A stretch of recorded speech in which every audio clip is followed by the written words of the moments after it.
Ce serait mieux. Donc nous allons commencer par la halakha, et comme le mois de Kislev, il n'y a pas que des fêtes chassidiques, il y a aussi, pour couronner le tout, la fête de Hanouka. D'accord? C'est avec Hanouka que nous terminons Kislev. Donc il faut parler de Hanouka. D'accord? Alors là, la fête de Hanouka fait partie des 7 mitzvot de Rabbanan. D'accord? Il y a 7 mitzvot de Rabbanan. D'accord? Alors comme on est loin de Hanouka, on va un peu élargir, quoi. Donc quels sont les 7 mitzvot de Rabbanan? D'accord? Alors on y va. Première mitzvah de Rabbanan, Netilat Yadayim, on l'a vu la semaine dernière. Deuxième mitzvah, les différents hérouvines. Le hérouv tafshin pour cuisiner du Yom Tov à l'autre, Shabbat Yom Tov à Shabbat. Hérouv des cours pour porter entre voisins. Et le hérouv de la ville. Donc ça, deuxième mitzvah de Rabbanan. Troisième mitzvah de Rabbanan, le Hallel. Dire le Hallel. D'accord? Dire le Hallel, c'est pas une mitzvah de la Torah, c'est une mitzvah de Rabbanan. Comme les Rabbanan, ils ont dit, quand vous avez une fête, une bonne nouvelle, alors il faut louer Dieu. Donc ils ont instauré différents jours dans l'année où on dit le Hallel. Alors il y a quelques fois où c'est le Hallel complet, comme Hanouka. Hanouka, c'est le Hallel complet. Même les femmes. Même les femmes, si elles peuvent, bien sûr. Avec bracha. Bien sûr, parce que c'est une mitzvah de louer Dieu. Il n'y a aucun problème. Et quatrième mitzvah des Rabbanan, donc on a dit Netilat Yadayim, Hérouv, Hallel, Adlakat Nerot Shabbat, quatrième mitzvah. Cinquième mitzvah, toutes les brachot qu'on dit, à toutes les occasions possibles, c'est mitzvah de Rabbanan. Ça veut dire qu'avant, les gens ne disaient pas de brachot, ils mangeaient comme ça, ils vivaient sans brachot. On fait le Hallel. Toutes les 8 jours, ouais. Même le Shabbat. Même le Shabbat, Rosh Chodesh, par exemple, c'est Rosh Chodesh. Rosh Chodesh, on fait un Hallel pas complet. Mais à cause de Hanouka, on fait complet. Donc, cinquième mitzvah, donc on a dit Hanouka. Qu'est-ce que c'est Hanouka? C'est quoi la mitzvah de Hanouka? C'est les lumières. C'est la mitzvah des lumières, c'est pas le reste. C'est pas les beignets. C'est pas le reste. C'est les beignets, évidemment.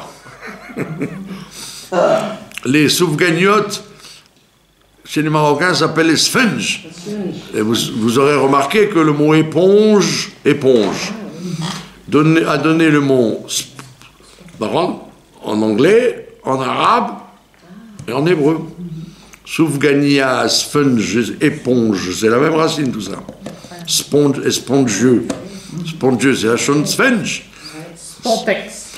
D'accord? Comme j'ai dit au Shiur des hommes, les Marocains ils disent il a reçu une trécha. Trécha. Alors les gens ils disent c'est un mot arabe. En vérité non, c'est un mot français. C'est le mot matraque. Ça vient du mot matraka, il dit Rachid. Matraka c'est un bâton en arabe. Bon, et c'est devenu matraque en français. Et donc trécha, ça veut dire qu'il s'est pris des coups de matraque.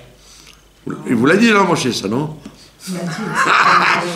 Donc les gens ne connaissent pas l'étymologie des mots. Ils ne connaissent pas l'étymologie des mots et des fois ils ne se rendent pas compte à quel point les choses vont loin, quoi. Et Bekitso, je vous ai raconté non, comment j'ai su ça, parce que dans la Gemara il y a écrit que au Beth Amikdash, quand les Lévi'im ils dormaient au lieu de garder, ils dormaient alors il y avait le chef des Kohanim qui venait et qui leur donnait, qui les leur tapaient dessus.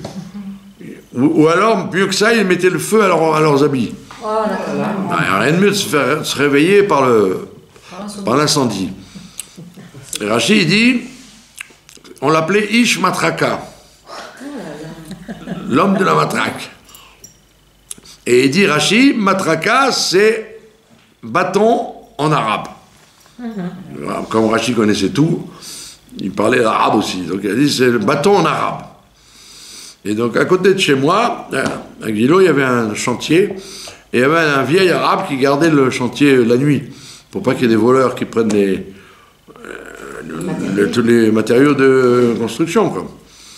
Et alors, un vieil arabe qui ne parlait pas l'hébreu du tout, habillé avec le truc sur la tête et tout. Alors je lui dis, comment on dit un bâton en arabe? Je lui dis, comment on dit un bâton? Il me fait, shkradba. Alors je lui dis, non. J'ai dit, un bâton qui fait mal et tout. J'ai fait, il m'a dit, shkradba. J'ai dit, non. Alors il me fait, matraka. Ah, j'ai dit, ah. Donc il y avait plusieurs mots et il m'a dit que c'était matraka, donc c'était effectivement, Rachid ne s'était pas trompé. Donc, la mitzvah de Hanouka, ça n'est pas les sponges, mais ça c'est en plus, quoi. C'est la coutume. Mais c'est l'allumage des lumières dans la soirée. Sixième mitzvah, la Megillah, Esther. D'accord? Et la septième, comme on l'a dit, c'était les brachot. Donc je répète, vous allez répéter, 7 mitzvot de Rabbanan. On y va. Adlekot Nar Shabbat. Les brachot. Adlakat Hanouka, 3. Megillah, 4. Hallel, 5. Netila, 6. Dire le Hallel. Et la septième, les Hérovines. Voilà, bravo. Vous avez retenu 7 mitzvot de Rabbanan. Donc, il se trouve donc que allumer les lumières de Hanouka, c'est une des 7 mitzvot de Rabbanan. Et, comme c'est une mitzvah, bien qu'elle soit liée au temps, vous auriez dit c'est une mitzvah liée au temps, donc les femmes sont dispensées. Eh bien non, les femmes ne sont pas dispensées parce qu'elles ont été opérationnelles dans la délivrance. Et là-dessus, il y a une marloquette. Il y avait une histoire.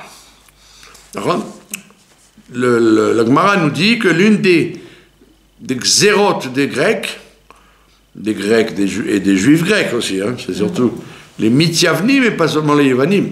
Une des xérotes, c'était le droit de cuissage, ça s'appelait au Moyen-Âge. C'est-à-dire que le prince grec qui était dans la région, quand il y avait un mariage, eh ben, il avait la jeune Kala dans son lit avant de la marier. C'était une catastrophe. Et oh, il va voir que tu t'opposes à ça, quoi. Celui qui se mariait et qui cachait son mariage pour ne pas que le Egmon, le prince, prenne la fille, il était condamné à mort. Donc c'était une xéra terrible. Et il y avait la fille de Yochanan Cohen Gadol, elle s'appelait Yehudit. Et elle s'est mariée. Et quand elle s'est mariée, elle est venue d'une façon pas très tsanoua, exprès. Quand je dis pas très tsanoua, c'est comme les femmes de la belle époque. C'est-à-dire, on voyait les manches jusque-là, et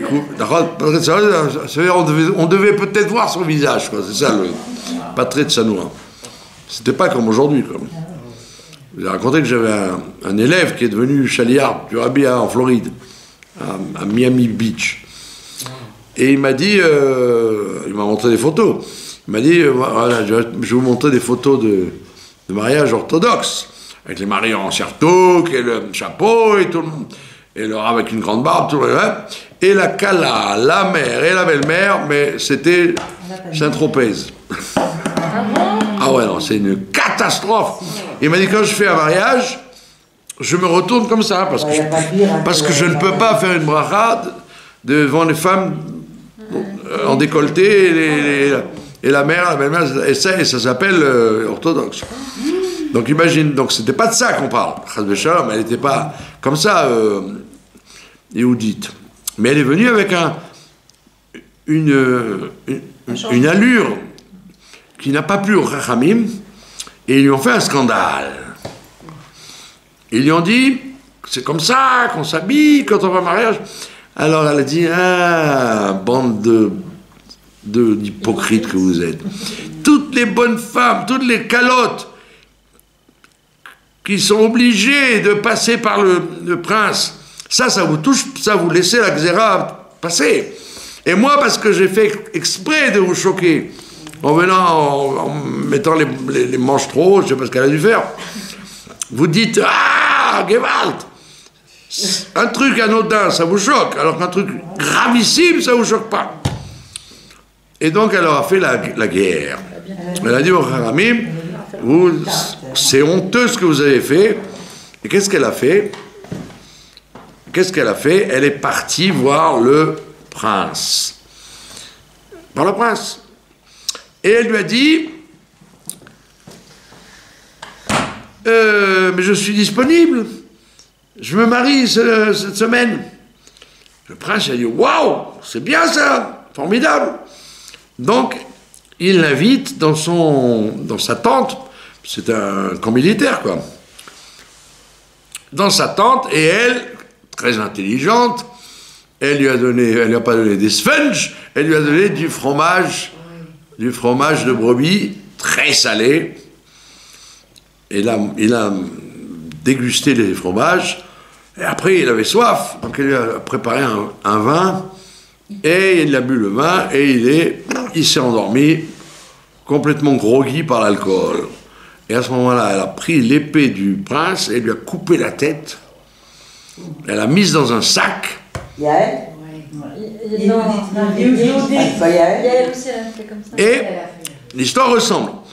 Et elle s'est promenée avec, elle est arrivée à la muraille, et elle a dit aux Juifs, ouvrez c'est moi, c'est Yehudite.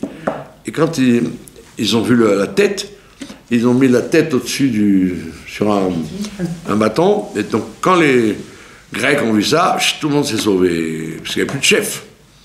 Quand il n'y a plus de chef, c'est la débandade. Donc c'est une héroïne, vous vous rendez compte ce qu'elle a fait? Parce qu'elle a fait Messirut Nefesh, s'il n'avait pas été endormi par le vin, elle était cuite. Ouais. Donc, alors maintenant il y a une marloquette, une grande discussion dans les décisionnaires.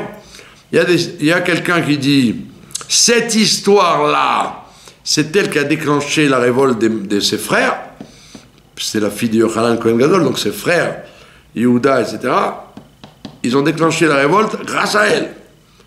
Ils ont dit, puisque déjà le prince a été éliminé, alors on peut continuer la révolte.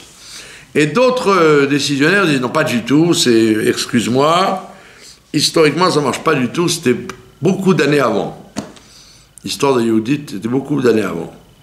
Mais il y a une autre histoire, c'est celle de Hana.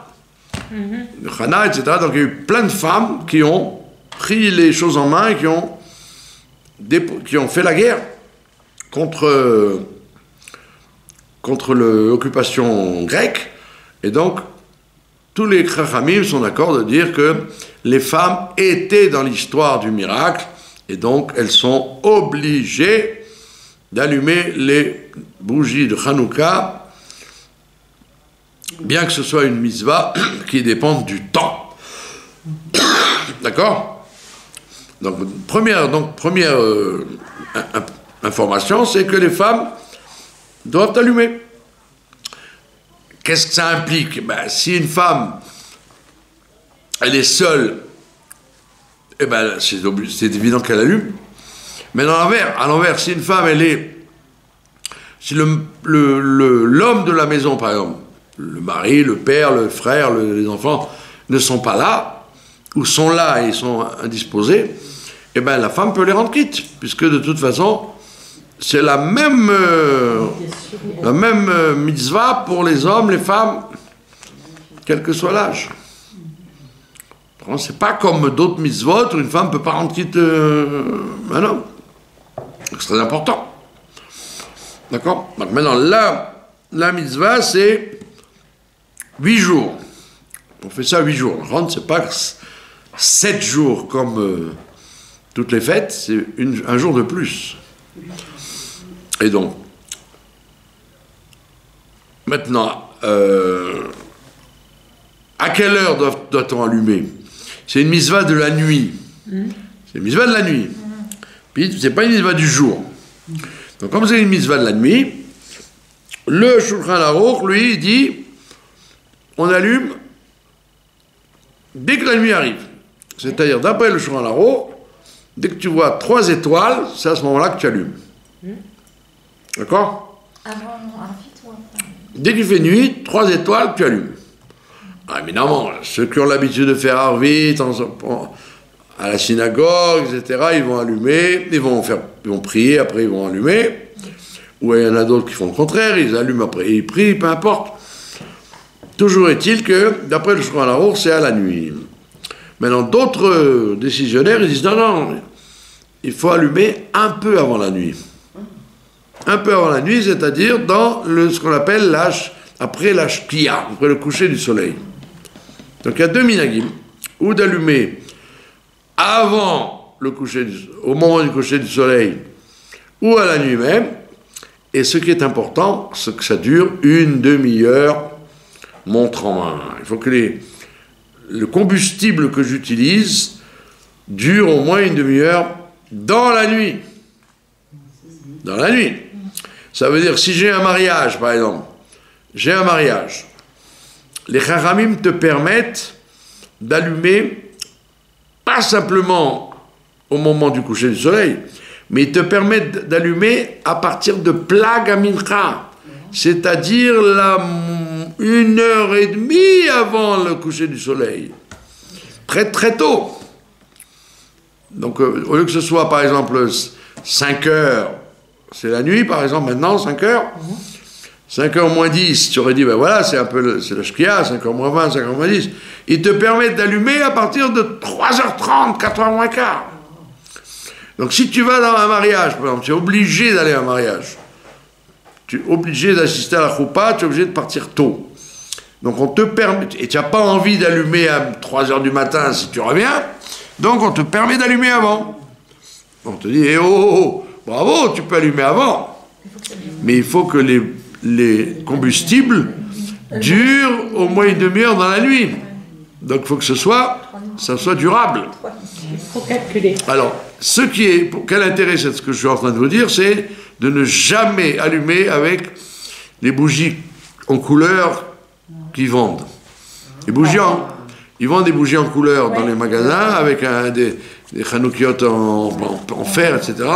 Ça, il faut absolument éviter parce que, à part le premier jour où ça tient une demi-heure, les autres jours, comme la chaleur est très forte, ça fait fondre toutes les voisines. Donc là, vous pouvez faire l'expérience maintenant. Vous allumez, ça dure à peine un quart d'heure. Parce que hop, ça fond. Donc il faut interdire aux gens, et d'ailleurs ils ont reproché à Chabad distribuer ces trucs-là, ils ont dit il faut réparer ça, c'est bracha le vatala, c'est une bracha pour rien. Ça ne tient pas une demi-heure. Donc ils ont amélioré la bougie, ce sont des bougies plus épaisses. En tous les cas, le mieux, c'est de ne pas prendre ces trucs-là. Alors, les communautés ashkénazes prennent de la paraffine, parce qu'en Europe, il n'y avait pas d'huile. Il n'y avait pas d'huile en Europe. Donc on allumait, ils allumaient carrément, soit avec du suif de cochon, soit de la paraffine, etc., soit des bougies, quoi, ce qu'on appelle des bougies. Comme chez Louis XIV, il y avait des gens qui rachetaient les bouts de chandelle qu'il y avait dans les lustres de Louis XIV, et ils les vendaient très cher, parce qu'il n'y avait pas d'électricité, donc les gens, ils achetaient ça très cher. Et d'où l'expression tu fais des économies de bouts de chandelle. Hein. À l'époque, les bouts de chandelle, ça valait beaucoup d'argent. Parce qu'avec un bout de chandelle, tu pouvais étudier une page de Gemara ou faire une soupe. Hein. D'accord? Donc, dans les communautés européennes, il n'y avait pas d'huile, donc c'était automatiquement à la bougie. Maintenant, dans les pays orientaux, eh ben, il y avait de l'huile. L'huile d'olive, l'huile d'arachide, l'huile d'arachide, c'est récent. L'huile comment on dit ça, de sésame. Il y avait de l'huile, même si elle coûtait très cher, parce que c'était pas pachout d'acheter de l'huile d'olive ou de l'huile de sésame. Donc les gens, et c'est là la mitzvah, la plus belle mitzvah, c'est d'allumer avec de l'huile d'olive. Pourquoi? Parce que ça ressemble à la mitzvah de la menorah du Beth Amikdash. Donc, comme c'est une mitzvah, comme il dit le Ramban, il dit, dans la parashat Be'alotecha, il dit, Aaron HaKohen, il a été inquiété parce qu'il n'a pas offert quoi que ce soit au Beth Amikdash. Alors on lui a dit, oh, mais ton mérite est encore plus grand parce que toi tu vas allumer la menorah. Et tes enfants vont allumer la menorah. Et quand il n'y aura plus de menorah, parce qu'il n'y aura plus de Beth Amikdash, tes descendants allumeront la Hanoukia. Donc la Hanoukia est un remake, c'est une reproduction de la menorah du Beth Amikdash. D'accord. Donc on continue à perpétuer la lumière du Beth Amikdash grâce à la Hanoukia, avec ce que ça comporte d'extraordinaire, puisqu'on peut l'allumer à Johannesburg, à Tombouctou, dans le désert, partout, on fait la mitzvah, alors que au Beth Amikdash, c'était ou le temple ou rien. D'accord? Donc le Ramban nous dit qu'il y a une forte ressemblance entre la mitzvah de Hanouka et la mitzvah de la menorah, et donc on essaie de ressembler au maximum à la menorah, et donc les gens scrupuleux achèteront de l'huile d'olive et n'allumeront pas à la bougie de paraffine. Bien que, chas v'shalom, si j'ai connu quelqu'un qui s'est retrouvé dans la région de Grenoble pendant Hanouka, il s'est retrouvé là-bas, et pas ni Hanoukia, ni rien du tout, dans un bled paumé. Il a été chez Félix Potin, ou je sais pas quoi, et il a acheté une boîte de bougies, parce qu'ils en avaient. Et donc il allumait à la bougie pendant 8 jours. Au moins c'était ça, quoi. Donc il vaut mieux au moins des bougies que rien. Mais si vous êtes dans un endroit évolué, vous pouvez acheter de l'huile d'olive, et c'est le mieux, c'est le top.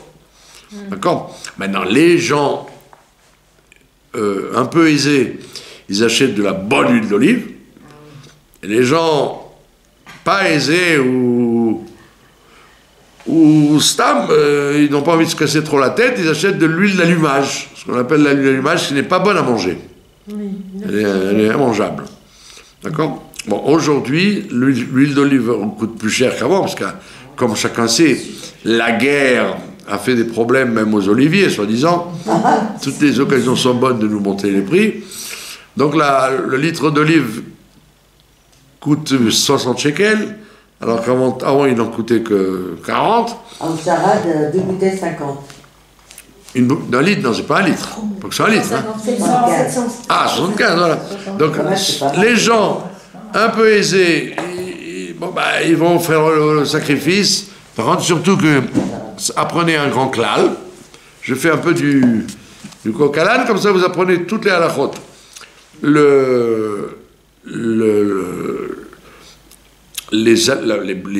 lumières de Hanouka, l'huile de Hanouka, c'est de l'huile sacrée.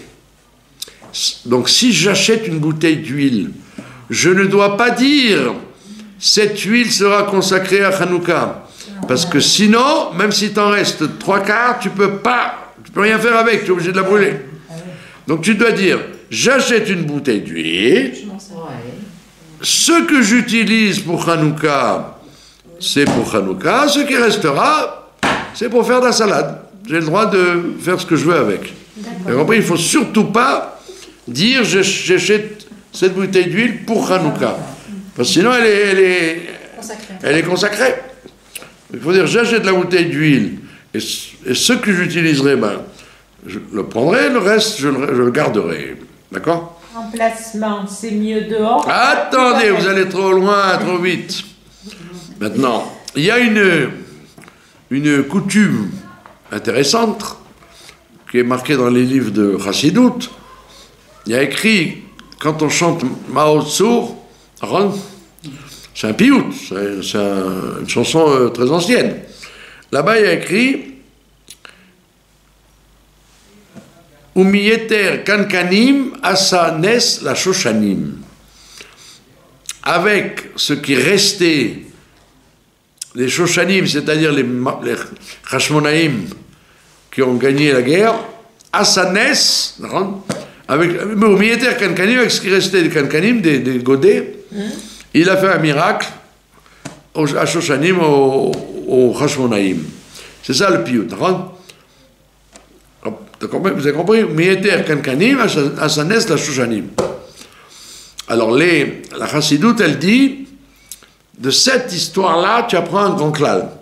Ou mieter kankanim, de ce qui va te rester des godets de Hanouka, asanes la Shoshanim. Ceux qui ont des Shoshanim, c'est-à-dire des problèmes dermatologiques, soit des verrues, soit des eczémas, tous les problèmes dermatologiques que vous avez, des choses qui vous grattent ou qui vous dérangent, eh bien, c'est une ségoula vérifiée de prendre les restes de l'huile de la Hanoukia et de vous masser avec. Quelqu'un il a une verrue, des champignons, des problèmes dermatologiques, eh bien, de ce qui reste des kankanim, à sa naisse, la shoshanim, on fait un miracle pour ceux qui ont des shoshanim. Intéressant. Donc ça, il ne faut pas le brûler. Pas obligé de la brûler, cette huile-là. Puisqu'il reste dans les godets, ou la transvider et ou la purifier s'il y a des morceaux de cendre ou de mèche, et vous pouvez la garder, pas la jeter, ni la brûler, mais vous en servez comme pour masser, pour faire des massages. Et quand on reste, ben, vous le brûlez, les mèches, mais il ne faut surtout pas jeter parce que c'est consacré. C'est ça, Chachamim, ils ont fait sur la Hanoukia et ce qu'il y a avec, un sujet de consacrement, je ne sais pas comment on dit. Et donc on ne jette pas, ni on jette, ni on brûle, on doit brûler. Il y a 2 ans déjà. D'accord? Ah, les mèches, Il y a des mèches, il y a 2 ans. Les mèches, les godets, il faut bien les nettoyer, il ne faut pas laisser de l'huile dedans, oui, on les jette, les godets. etc. C'est vrai, si vous avez des godets jetables, c'est autre chose. D'accord? Voilà, c'est intéressant ou pas? Très intéressant. Donc, ce n'était qu'une introduction, pour parler de Hanouka, on peut en parler encore longtemps. Donc, revenons à notre histoire. Donc, si vous êtes invité à un mariage, et donc vous ne voulez pas allumer à votre tour, parce que ça sera trop tard, et vous n'êtes pas sûr que tout le monde ne va pas dormir à ce temps-là, donc il vaut mieux allumer avant de partir, mais il faut être précautionneux que ça dure. Donc, par exemple, vous pouvez essayer avant Hanouka ou le premier jour, par exemple, de voir combien de temps ça dure. Des fois, avec un tout petit peu d'huile, ça dure 3-4 heures. Il n'y a pas de règle. C'est-à-dire, vous pouvez avoir des grands godets, des petites mèches, des grosses mèches, etc. Tout dépend. C'est une relation entre la qualité d'huile, la quantité de commodité et la qualité de la mèche. Si vous avez des mèches trop épaisses, eh ben, elles mangent beaucoup plus d'huile, donc elles ne durent pas 3 heures. Donc il faut vérifier, quoi. Voilà, il faut vérifier, et d'après ça, vous devez travailler. D'accord? Donc, j'allume à 4 heures, en sachant que ça doit durer jusqu'à 5h30, au moins. D'accord? Maintenant, je ne suis pas obligé de rester devant les bougies jusqu'à l'heure. Je peux allumer et m'en aller.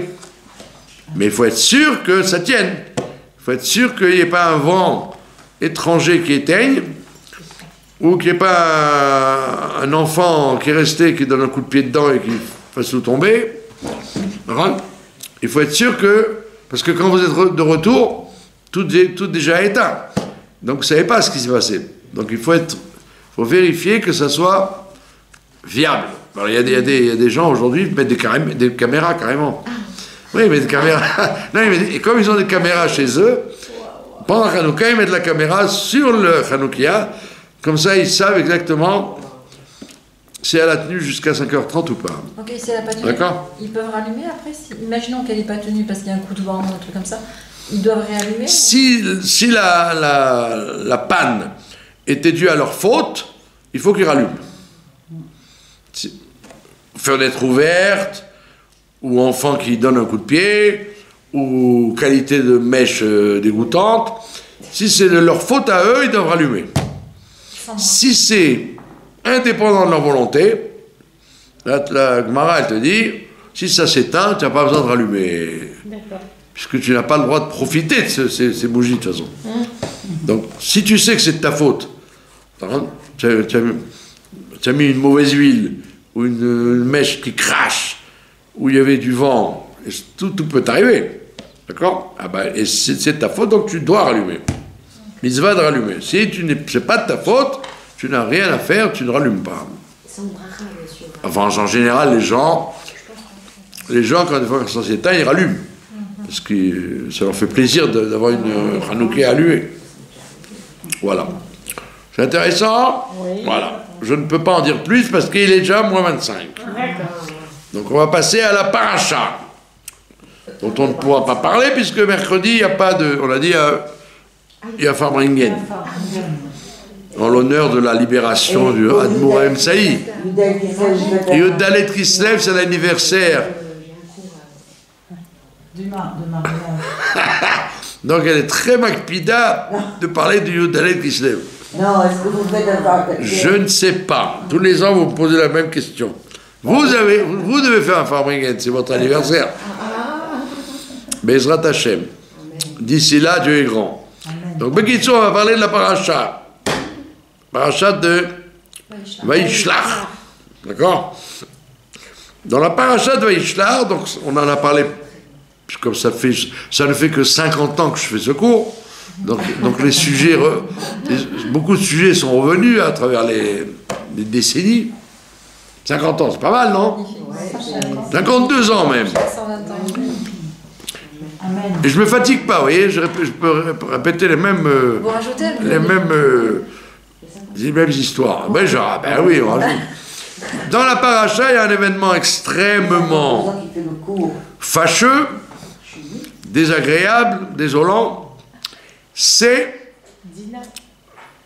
on nous dit aujourd'hui, on nous dit ça dans le Chumash d'aujourd'hui, que Jacob a pris ses 11 fils pour les présenter à son frère Esav. Et Rachid demande, et Dina, où elle est passée? Il avait 11 garçons.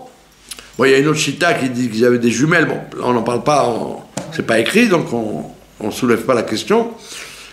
Mais Rachid dit, mais Edina, où est-elle passée?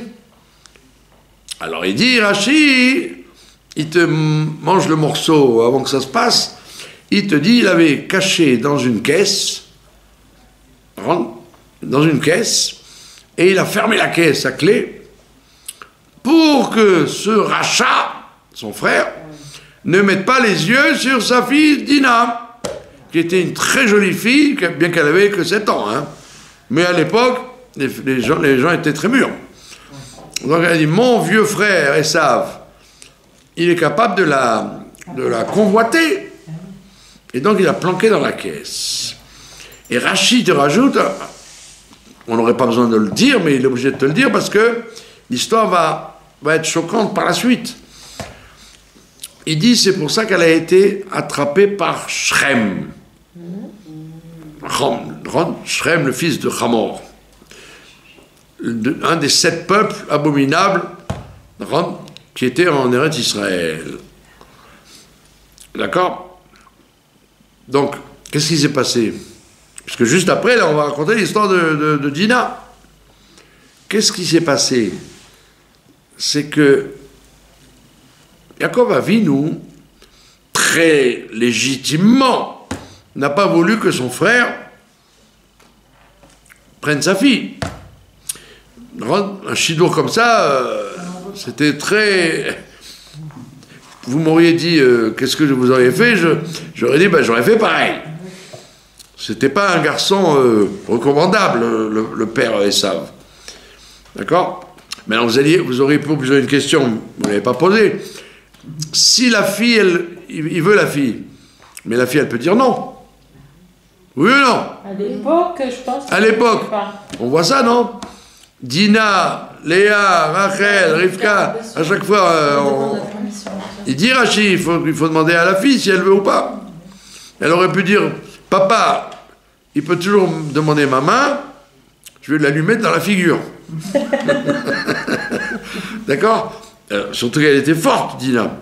Donc c'est très curieux cette histoire qu'il aurait demandé Dina. Elle aurait pu dire, il n'est pas question que je me marie avec mon oncle. Enfin, surtout celui-là. D'accord? Donc la réponse, c'est qu'en fait, à l'époque, les gens étaient très obéissants. Et donc, on ne refuse pas. On ne refuse pas, et donc elle aurait pu faire un mariage de raison.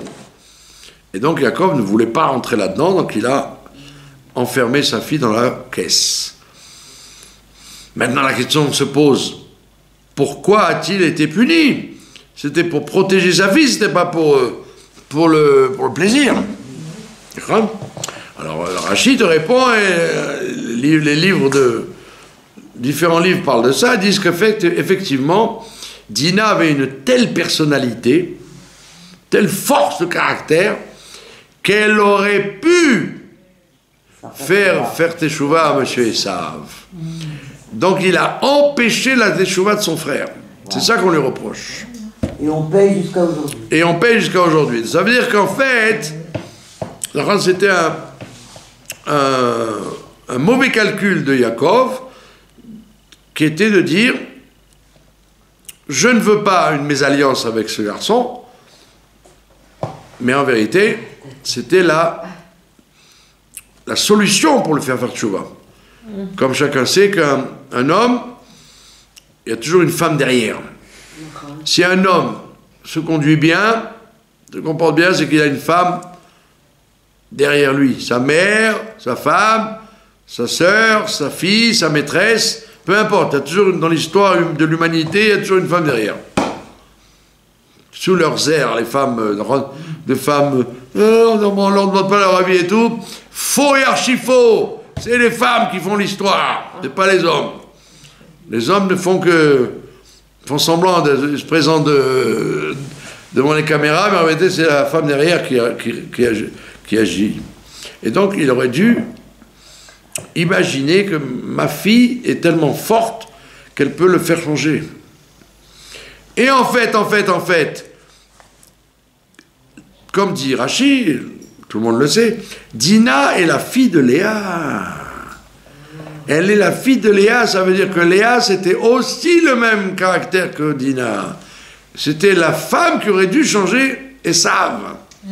Seulement la pauvre, elle a échappé à Esav. Donc on lui a dit, bon, tant mieux. Elle a tellement pleuré qu'elle a échappé à Esav. Et elle a eu des enfants grâce à ça. Mais le tikkun d'Esav n'a pas été fait. Donc c'est Léa qui aurait dû faire ce tikkun. Et donc on a dit à Yaakov, alors tu as pris son tikkun à ton frère. Tu as pris sa femme, mais c'était en même temps son tikkun. Elle l'aurait réparé, ce monsieur-là. Alors au moins, si tu n'as pas fait avec Léa, laisse faire Dina. C'est pour ça qu'il a été puni. D'accord? Maintenant, il y a un Harizal qui dit, dans le livre des Gilgulim, il dit effectivement que Chava était le Gilgoul, Dina était le Gilgoul de Chava. Carrément. Chava est descendu en Gilgoul dans Dina. Et donc quel était le problème? C'est que le serpent, le Nachash, le serpent, il n'avait pas le droit de rentrer dans le Gan. Le Gan était propriété privée, private. Propriété privée, on ne rentre pas. Il n'y a que Adam Arishon et sa femme et les gens bien. Mais toi, tu es Nachash, tu ne rentres pas. Sachant qui il était, on l'a laissé dehors, derrière la barrière du Gan. Et donc, Madame Chava aurait dû rester collée au milieu du jardin avec l'arbre et son mari. Mais lui, Adam, au lieu de s'occuper de sa femme, il était en train de faire des filottes ou ce que je sais ce qu'il faisait. Et donc, sa femme a été se promener. Et au lieu de se promener pas loin, elle a été au bord du jardin.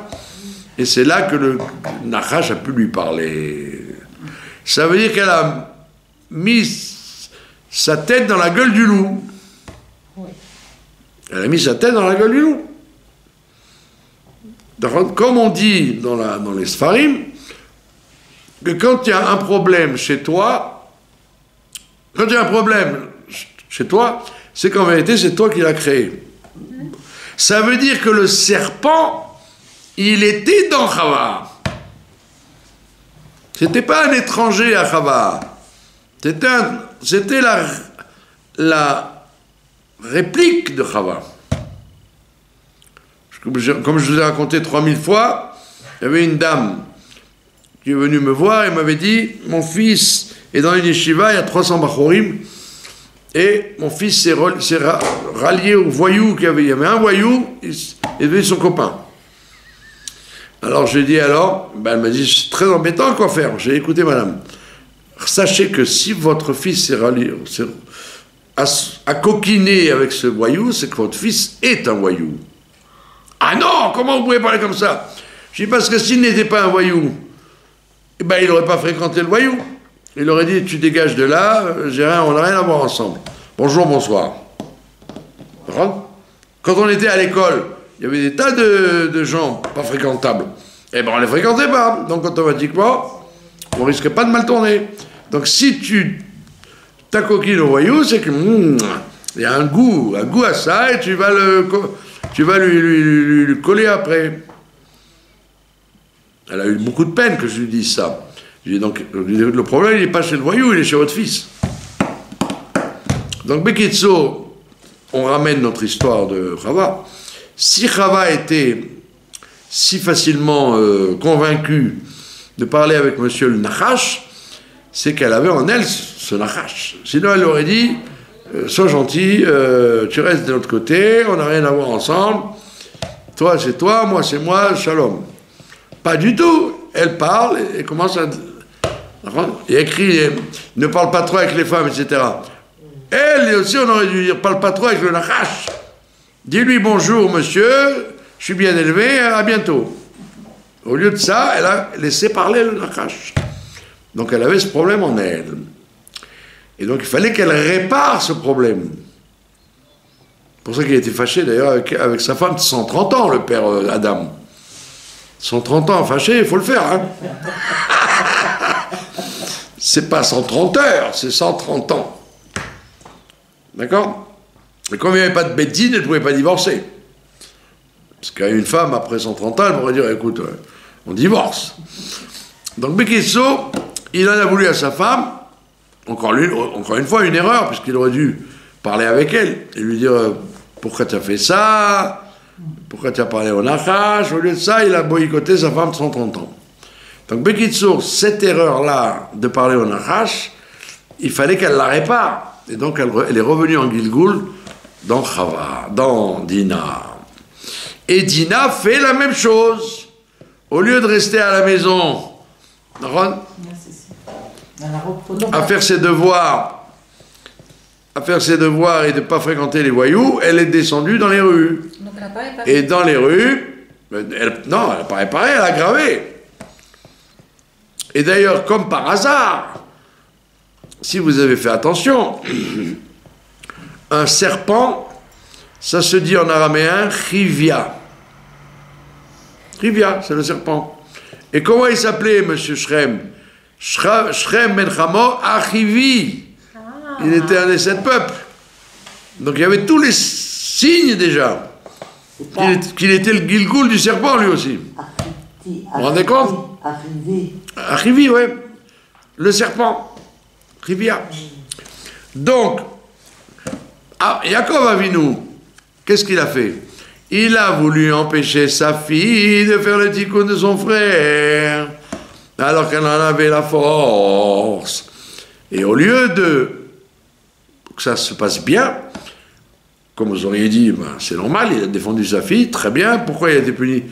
Parce que d'empêcher cette possibilité de faire teshuva à Esav, elle est tombée chez Shrem, c'est-à-dire elle est tombée plus bas. C'était plus grave de se marier avec un chivi que de se marier avec son frère.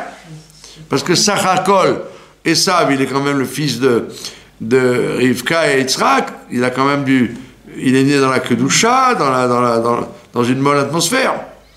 Alors que Chivi, c'était un idolâtre, avec des modes de vie complètement corrompus. Donc c'était pire, d'accord? Donc qu'est-ce que vous allez dire maintenant?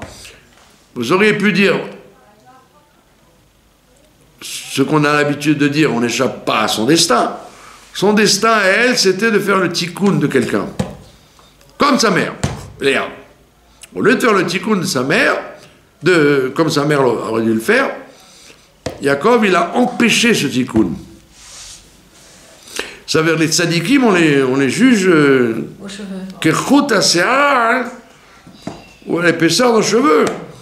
Donc il a empêché sa fille de faire son tikkun, donc elle est tombée avec un tikkun plus grave, encore plus dur. Donc c'est pourquoi, halakha le maïsé, comme on dit, concrètement, quand tu as une relation avec quelqu'un, tu dois te dire, si c'est un tikkun, si c'est mon tikkun de m'occuper de lui, alors je le fais. Sinon, je m'en vais. Je n'ai rien à faire avec ça. D'accord? Donc, un père ou une mère, quand il voit un enfant qui va s'amouracher, par exemple, de quelqu'un, est-ce qu'il doit dire non, je veux rien savoir, je veux rien entendre? Ah ben des fois, tu veux rien entendre, mais des fois, c'est peut-être grâce à ce mariage que la personne va changer. Des fois, étant donné que les femmes sont fortes, comme dit la Gemara, si quelqu'un, un tzaddik, se marie avec une femme, si la femme est une méchante femme, elle va le rendre rachat. Et si lui, il est rachat et qu'il se marie avec une tzaddikette, elle va le rendre tzaddik. Donc la Gemara, elle te témoigne que c'est la femme qui influence. Plus qu'un homme. Un homme qui se marie avec une femme qui ne veut rien entendre, ça va dans le mur, comme on dit. Ça ira à la catastrophe. Au niveau de la cacheroute, au niveau du Shabbat, à plein de niveaux, la femme, elle est très très dure. Quand elle veut quelque chose, tu peux monter, descendre, tu n'auras pas. Mais le contraire est faux. Si c'est la femme qui est dans la Torah et que le mari est un tordu, eh bien, le mariage tiendra. Parce que la femme est forte. Donc c'est à toi de faire l'analyse. Est-ce que cette union va pencher vers la droite ou vers la gauche? Comment ça va se goupiller, cette histoire-là? D'accord? Et donc on voit que dans le cas qui nous occupe, dans la vie, tu dois réfléchir comme ça, fait qu'effectivement, si tu connais la fille et qu'elle est très forte, tu vas dire, elle va l'influencer, t'inquiète pas. D'accord? À moins que ce soit un malade mental, bon. Ça peut arriver. Ouais. Mais il a des aspects neutres et, comment dire, souples, c'est sûr qu'elle va l'influencer. Mais si c'est le contraire, non. Si le garçon est sadique et que la fille elle est tordue, là tu peux dire non, il n'est pas question. Parce qu'il pourra monter et descendre, il ne changera pas sa femme. C'est un gros problème. D'accord ? On voit, historiquement, on voit que ça marche comme ça. Aujourd'hui, la rabbanoute, elle s'en fiche complètement. Pour n'importe quelle raison, allez hop, tampon, on divorce. Mais à l'époque où il réfléchissait un peu, il raisonnait comme ça. Quand la femme était dans le bon chemin et que le mari ne l'était pas, elle disait, madame, soyez patiente, vous allez arriver il va changer grâce à vous. Mais si c'était l'inverse, il disait au mari, vous savez, très peu de chance. Elle ne veut pas aller au mikvé, elle va lui acheter n'importe quoi dans le frigidaire. Shabbat, elle peut fumer en cachette. Catastrophe, quoi. Pas évident du tout, Donc, le comportement de Yaakov, c'est justement il a mal jugé sa fille, parce qu'elle aurait très bien pu, bien que c'était une pilule dure à avaler, de voir sa fille tomber dans les bras d'Esav, mais il aurait fait teshuva à son frère, ce que lui n'a pas pu faire, ce que son père n'a pas pu faire, ce que son grand-père n'a pas pu faire, sa fille aurait pu le faire. Mais est-ce que Léa a été punie pour ne pas s'être mariée avec Léa? Non, elle a dit, elle a pleuré suffisamment parce qu'elle savait qu'effectivement, c'est écrit dans les Sfarim, que par les pleurs, par la teshuva, on peut changer le mazal. Donc, comme c'était son mazal, le monsieur Esav. Mais par ses pleurs, sa teshuva, elle a fait que son mazal s'est devenu Yaakov. Donc, elle ne pouvait pas être punie de ça, au contraire, elle était récompensée de ça. Donc, on voit que la prière et la teshuva et les pleurs, ça fait énormément ça a un effet énorme. Et par contre, est-ce que, étant donné que le frère aîné a voulu venger sa sœur et a fait quelque chose dans le dos de son père, c'est une faute qu'il partage avec son père, parce que son père est partiellement coupable puisqu'il a empêché sa fille de... Oui, mais la suite n'était pas pardonnable. C'est pour ça qu'ils n'ont pas été punis pour ça, Shimon et Lévi. Parce qu'ils ont réparé, justement, ils ont réparé la chutzpah de Shrem et Hamor. C'est pas qu'ils ont pris la fille, comment on dit ça, avec l'autorisation du père. Ils l'ont violée, après il l'a, comment on dit, séduite, une fois qu'il l'a violée, et donc elle ne voulait plus bouger de la maison là-bas, elle était devenue une esclave, et donc eux, ils ont dit, halte là. Donc ils ont fait justice. Oui. C'est parce que chez les Bnei Noach, il y a une interdiction de laisser faire le mal dans la ville. C'est un gros problème chez les Arabes en ce moment. Parce que si tu es soumis au Hezbollah, et ben d'après la loi juive, tu dois te révolter contre le Hezbollah. Et c'est pas évident parce que tu risques ta vie. Et c'est ce que ne font pas les Libanais, et à Gaza la même chose, etc. Ça veut dire que dans le monde des Goïms, il y a une espèce de solidarité que tu n'as pas le droit, tu dois taper sur la table quand il y a quelque chose qui ne va pas. Et donc, les gens de Shrem n'ont absolument pas réagi. Ils ont dit, bon, il fait ce qu'il veut, le prince, avec son père. Donc, les Shimon et Lévi, ils ont agi d'après la Torah, ils n'ont pas agi follement. Lui, il a reproché qu'ils auraient pu au moins le consulter et savoir comment agir. Donc, Bekitso, ouais. Mais l'action en elle-même, elle était louable. Mais Shimon, il s'est retrouvé marié avec sa sœur. Ouais. Et ce qui n'avait aucun problème au Matan Torah, puisque elle n'était pas sa sœur au niveau... voilà. Non, elle aurait pu être même sa sœur entière, ça n'a aucune importance. Parce qu'elle avait perdu son statut. Avant Matan Torah, c'était comme ça, elle a perdu son statut, elle est devenue esclave. Donc elle ne pouvait être libérée qu'en se mariant avec lui. Sinon elle... Pardon? Elle est devenue esclave en étant mariée avec ce Shrem. Voilà, elle était enceinte de... Peu importe, en tous les cas, elle n'était pas une femme libre, elle était esclave. Or, on ne peut libérer une esclave que si on se marie avec elle. Et c'est ce qu'a fait Shimon. Bon, mais Kitsour, donc l'histoire, elle est claire. C'est que Yaakov Avinu, il a voulu faire bien, il a fait mal. Et il a fait pire. D'accord? Et donc, on voit qu'en même temps, sa fille s'est trompée aussi. D'accord? Parce qu'il y a un bon côté chez Léa, c'est elle avait une force d'influencer, etc. Et là, alors que Dina, elle a exagéré. Tu n'es pas en état de... Tu es trop petite pour jouer le Zorro. La preuve, elle n'a pas convaincu les gens de Shrem, elle s'est fait embarquer par eux. D'accord?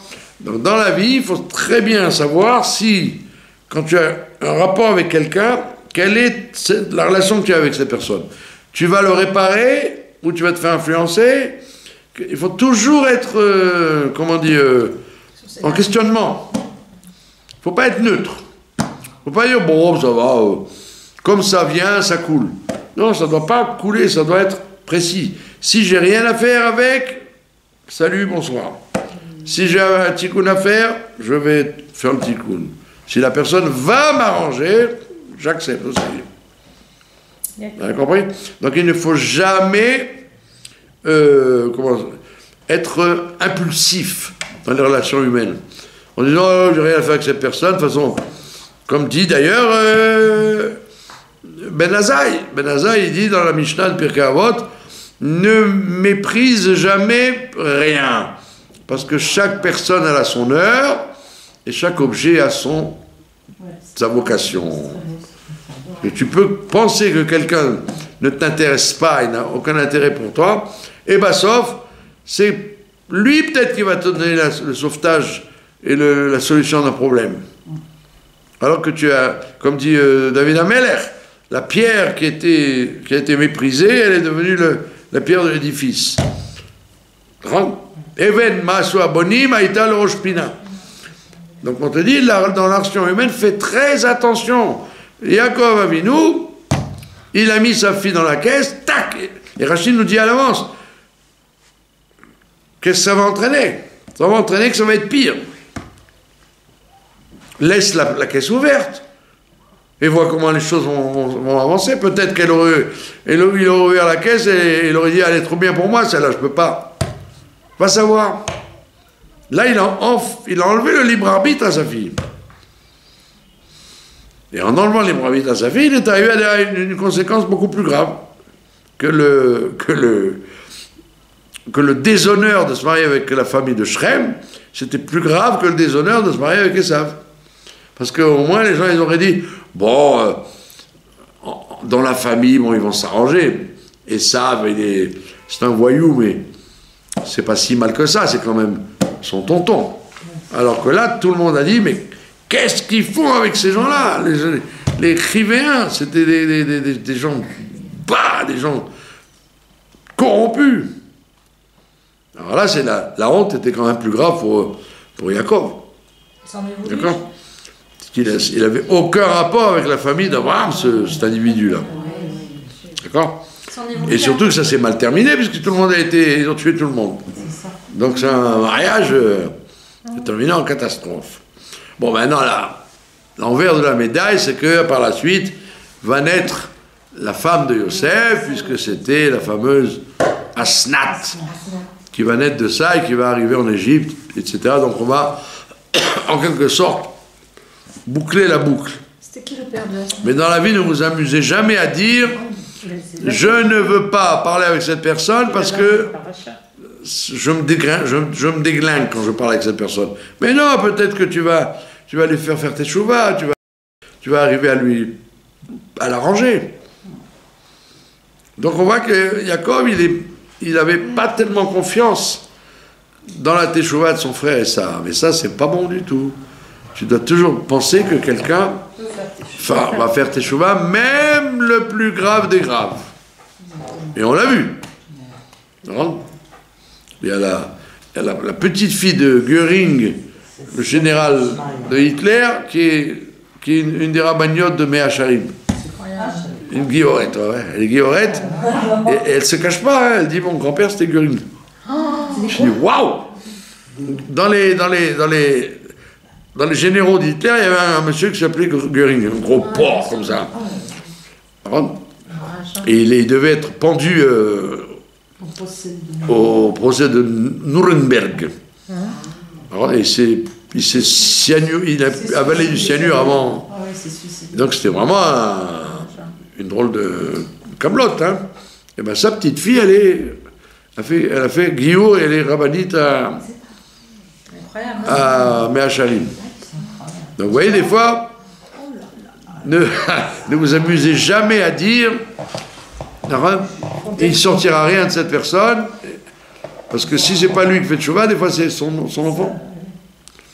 C'est la raison pour laquelle, je vais terminer avec ça, c'est la raison pour laquelle Rashi nous dit que Yaakov, Pachad Yaakov, Yetzerlo, il a eu peur. Il a eu peur. Alors pourquoi il a eu peur deux fois? Alors la Gemara, elle dit, Rashi ramène, il a eu peur de tuer. Yetzerlo, il a eu peur d'être tué, c'est rare.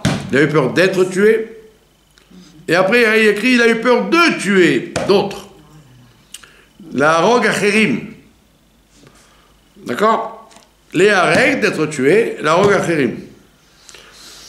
D'accord? Alors, une des raisons pour laquelle il avait peur de tuer, alors que tu aurais dit, ben, si on veut te tuer, ben, défends-toi. La rogue acherim, quel est le problème? Alors, il y a un pshat qui dit, un de Mfaresh qui dit, parce que si son père, qui était vivant, avait appris qu'il a tué Israël, il l'aurait maudit, il aurait retiré toutes les brachot. Il dit, quoi? Toi, tu as été capable de tuer mon bien-aimé, mon fils bien-aimé, Esav. Donc, il a eu très peur que son père lui retire toutes les brachot. Maintenant, ça, c'est un premier pshat. Maintenant, un pshat plus grand et plus intéressant, plus kabbalistique. Il a dit, il a eu peur de tuer la rogue acherim, de tuer d'autres. Qui c'est autre? Alors, il y a deux façons. Ou les autres, c'est les 400 hommes qui étaient avec Esav et qui n'étaient pas passibles de mort. Ils étaient sous la contrainte de Esav, qui était un terroriste, et ils avaient peur de lui, donc ils l'écoutaient. Et donc, s'ils les avaient tués, il aurait été responsable. Pourquoi tu les as tués? Il fallait avoir pitié d'eux. Mais alors, il y a une autre Gemara qui dit, c'est pas une Gemara, c'est faire des Gilgulim, qui dit, il y avait dans la